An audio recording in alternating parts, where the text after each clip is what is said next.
पिछले काफ़ी सारे सेशंस में हमने जीएसटी से रिलेटेड काफ़ी सारी एंट्रीज को देखा। इस सेशन में हम बात करने वाले हैं जीएसटी के बहुत ही इंपॉर्टेंट एस्पेक्ट जीएसटी रिटर्न्स के बारे में। जीएसटी रिटर्न्स एग्जैक्टली बहुत ही इंपॉर्टेंट पार्ट है पूरे के पूरे जीएसटी सिस्टम का, और इस पूरे सेशन से और अगले आने वाले कुछ सेशंस में भी हम जीएसटी के रिटर्न्स की ही जानकारी लेने वाले हैं। तो आइए सबसे पहले जानते हैं एग्जैक्टली रिटर्न्स क्या होती हैं। हर बिजनेस को अपने अकाउंट से रिलेटेड इंफॉर्मेशन गवर्नमेंट के साथ शेयर करनी पड़ती है, और यह पहले क्वार्टर स्टेटमेंट में जाती थी जब वैट था, लेकिन अब जीएसटी आने के पश्चात मंथली अकाउंट स्टेटमेंट्स में गवर्नमेंट के पास हमें जमा करवाना पड़ता है, और इसे दो तरीके से आप सबमिट करवा सकते हैं।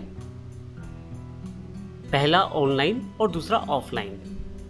ऑनलाइन gst.gov.in पर जाकर आपको एक यूज़र आईडी और पासवर्ड मिल जाएगा, वहाँ से आप अपनी रिटर्न्स को सबमिट कर सकते हैं। और ऑफलाइन के लिए गवर्नमेंट ने ऑफलाइन टूल दे दिया है, जिसको आप डाउनलोड करके अपने सिस्टम में इंस्टॉल करके रिटर्न्स को भर सकते हैं, और वहीं से नेट कनेक्ट करके रिटर्न को फाइल भी कर सकते हैं। तो इससे सबसे बड़ा बेनिफिट रहता है गवर्नमेंट को, उसे पूरे के पूरे टैक्स कैलकुलेशन को करना आसान हो जाता है। तो आइए अब रिटर्न्स की जानकारी लेते हैं। जैसे मैंने बताया, हर बिजनेस को जो जीएसटी के अंतर्गत रजिस्टर्ड है इस समय भारत में, उसको अपनी स्टेटमेंट्स रिटर्न्स में देनी पड़ेंगी। तो मुख्यतः 4 तरह की रिटर्न्स हमारे पास अवेलेबल है एक नॉर्मल और रेगुलर बिजनेस के लिए: जीएसटीआर 1, जीएसटीआर 2, जीएसटीआर 3 और जीएसटीआर 9।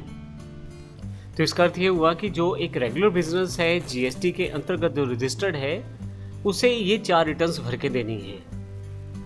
सबसे पहली रिटर्न जीएसटीआर 1 है।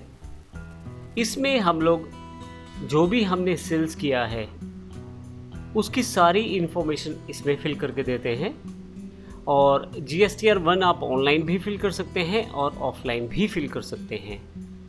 दूसरी रिटर्न जो हमारे पास है वो जीएसटीआर 2 है।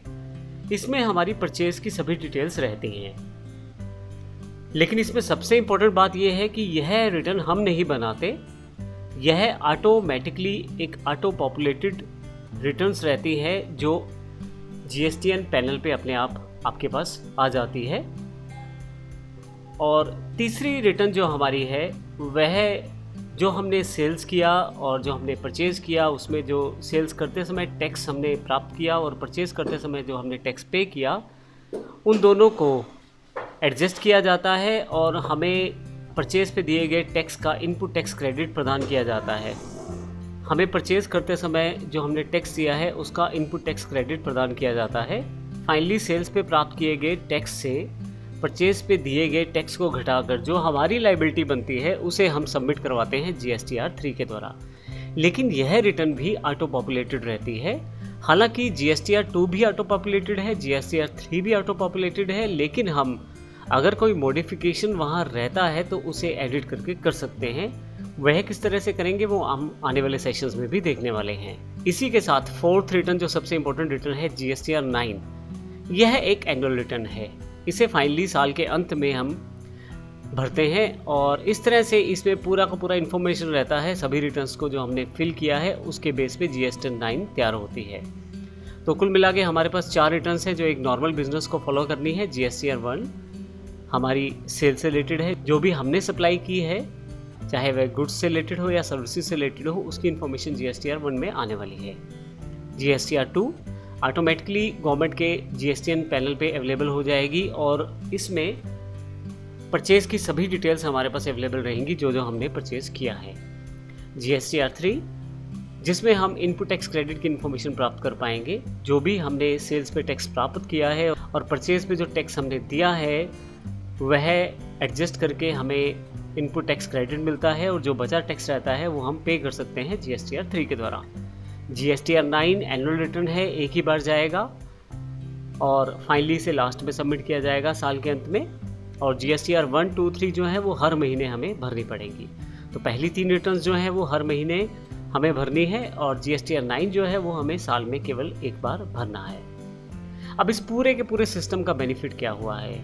इस पूरे के पूरे सिस्टम का बेनिफिट ये हुआ है कि सभी का जो टैक्स है वो ऑनलाइन ऑटोमेटिकली कैलकुलेट होने वाला है, और सभी रजिस्टर्ड डीलर्स जो हैं या जो रजिस्टर्ड बिजनेस हैं वो अपने टैक्स को टाइमली पे कर सकते हैं बिना किसी ज़्यादा कागजी कार्रवाई के। वे आसानी से अपनी रिटर्न्स को भर सकते हैं और आसानी से अपने टैक्स को ऑनलाइन ही पे कर सकते हैं।